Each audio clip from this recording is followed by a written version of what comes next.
મિત્રો, આપણા ખેતરોમાંથી લાઈન પસાર કરવાનો જે કાયદો છે, આ કાયદો 1885માં અંગ્રેજોએ બનાવેલો કાયદો છે.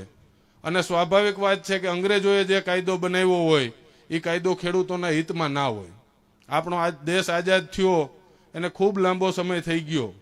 આ કાયદો છે એ 140 વર્ષ જૂનો કાયદો છે.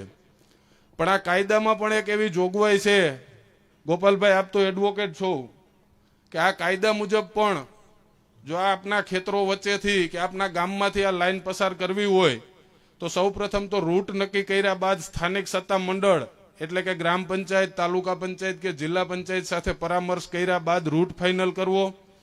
અને આ રૂટ ફાઇનલ કરતી વખતે બિન ઉપજાઉ જમીન એટલે કે જ્યાં ખેતી ના થતી હોય, પડતર જે જમીનો હોય એવી જમીનની પસંદગી કરવી. પરંતુ આ અંગ્રેજોના સીધી લીટીના વારસદારોએ તો અંગ્રેજો કરતા પણ એક ડગલું આગળ વધી ગયા અને આ તમામે તમામ કાયદાઓને ઘોડીને પી ગયા.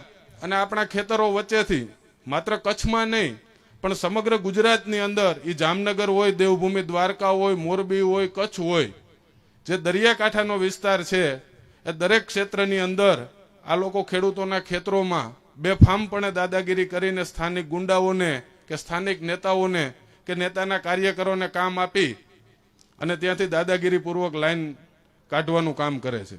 સંજયભાઈ બાપટે ખૂબ સરસ વાત કરી. હું પણ આપને આમ આદમી પાર્ટીના ધારાસભ્ય તરીકે એક ખાતરી આપું છું કે જે કોઈ પણ ખેડૂતને અન્યાય થયો હશે એ ખેડૂતનો કેસ લડવા માટે આમ આદમી પાર્ટીની લીગલ ટીમ છે એ મફતમાં આપ સૌની સાથે રહેશે. અને આ માત્ર કચ્છ પૂરતી વાત નથી. અમે જામનગરમાં પણ એકાદ બે ખેડૂતો કાયમી અમારી પાસે આવતા હોય, પણ તમારા આંદોલનમાંથી પ્રેરણા લઈને અમે પણ એવું નક્કી કર્યું છે કે આની સામે કાયદાકીય લડત ચલાવવા સિવાયનો બીજો વિકલ્પ આપણી પાસે નથી.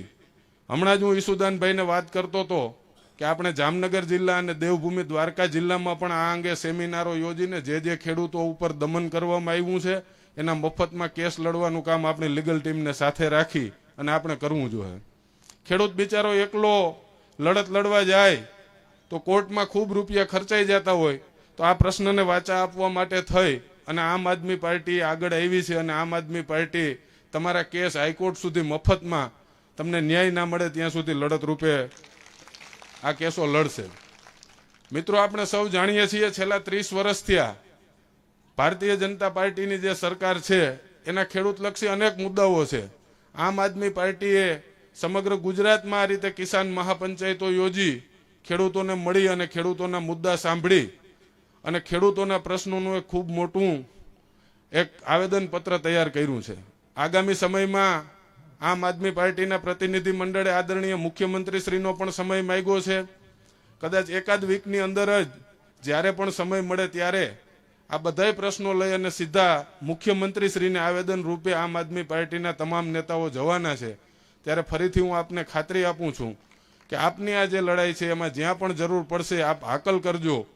અમે અને ગોપાલભાઈ વિધાનસભામાં અને અમારી સમગ્ર આમ આદમી પાર્ટીની ટીમ વિધાનસભાથી લઈ અને તમારા આંદોલન સુધી દરેક ડગલે ને પગલે અમે તમારી સાથે ઊભા રહેશું એ વાતની ખાતરી આપીએ છીએ.